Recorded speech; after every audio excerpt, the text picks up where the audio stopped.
राज्य सरकारने या ठिकाणी जो काही आता याच्यावर नियतव्यय दिलेला आहे त्याचा एकत्रित अंदाज बांधला. आम्ही याच्यामध्ये साधारणपणे इन्शुरन्सचे पैसे जे आहेत ते 5,000 कोटीच पकडले आहेत, पण आमचा अंदाज आहे 7,500 ते 10,000 कोटी रुपये आम्हाला त्यातनं मिळतील.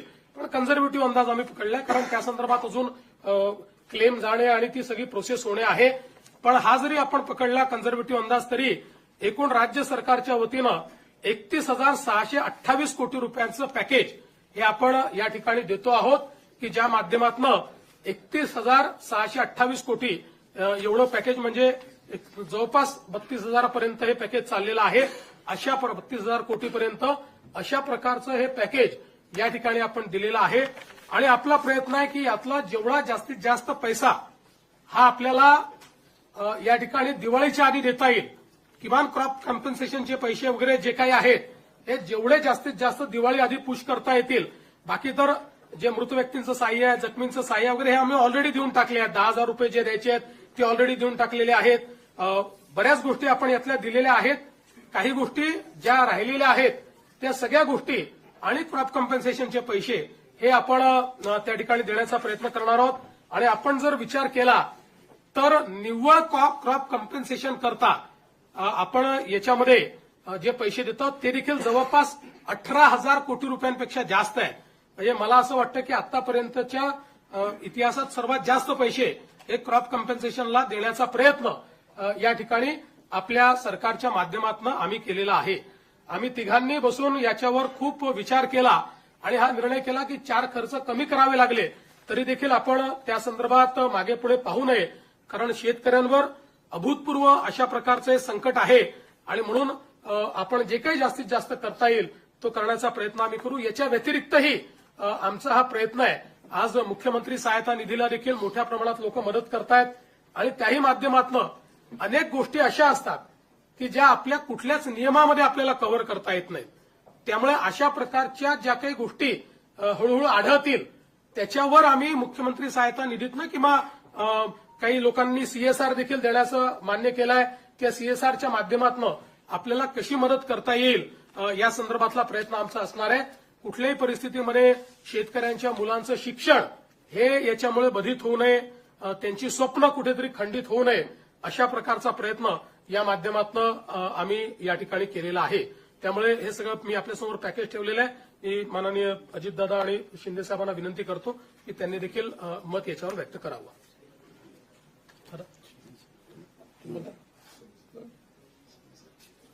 यामध्ये आता मुख्यमंत्री महोदयांनी सांगितलं त्याच्यात 2 हेक्टरच्या पुढं पण आम्ही निर्णय घेतलेला आहे 3 हेक्टर पर्यंतचा. त्याच्यामुळे काही शेतकऱ्यांच्या मनात अशी शंका येण्याची शक्यता आहे की आपल्याला 2 हेक्टर आणि तो वरचा सगळा भार राज्य सरकारने उचललेला आहे.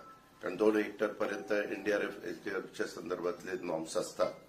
त्याच्यामुळे हे करत असताना वेगवेगळ्या अनेकांनी वेगवेगळ्या पद्धतीनं मागण्या केलेल्या आहेत. पण या सगळ्याच्या मध्ये कुठल्याही परिस्थितीत त्या शेतकऱ्याला उभं करायचंच असा निर्णय राज्य सरकारने घेऊन ह्या सगळ्या गोष्टी अंमलात आणण्याच्या करता आपण हे पॅकेज हे जाहीर केलेलं आहे. आणि ज्यात खूप बारकाईनं विचार करून कुठलाही घटक हा वंचित राहणार नाही याबद्दलची पण काळजी राज्य सरकारने हे पॅकेज जाहीर करत असताना केलेलं आहे. आणि अजूनही पॅकेज जाहीर केल्यानंतर जर यदाकदाचित चुकून कुठली गोष्ट राहिली असेल, कारण तिथली भौगोलिक परिस्थिती प्रत्येक ठिकाणची वेगवेगळी असते, त्याच मुख्यमंत्री महोदय म्हणाले की आपण परत काही जर असं वाटलं तर त्याबद्दलचं म्हणजे एखादं राहून गेलं तर ते पण आम्ही इन्क्लूड करायची आमची तयारी आम्ही ठेवलेली आहे.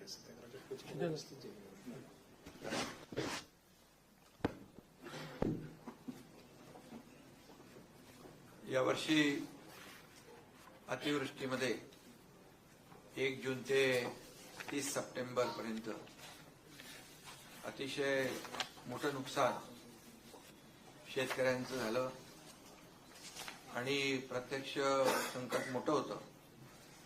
मुख्यमंत्री महोदय स्वतः, अजितदादा, मी, आमचे कृषी मंत्री, सगळेच मंत्री प्रत्यक्ष बांधावर देखील जाऊन शेतकऱ्यांचं झालेलं नुकसान पाहिलं देखील.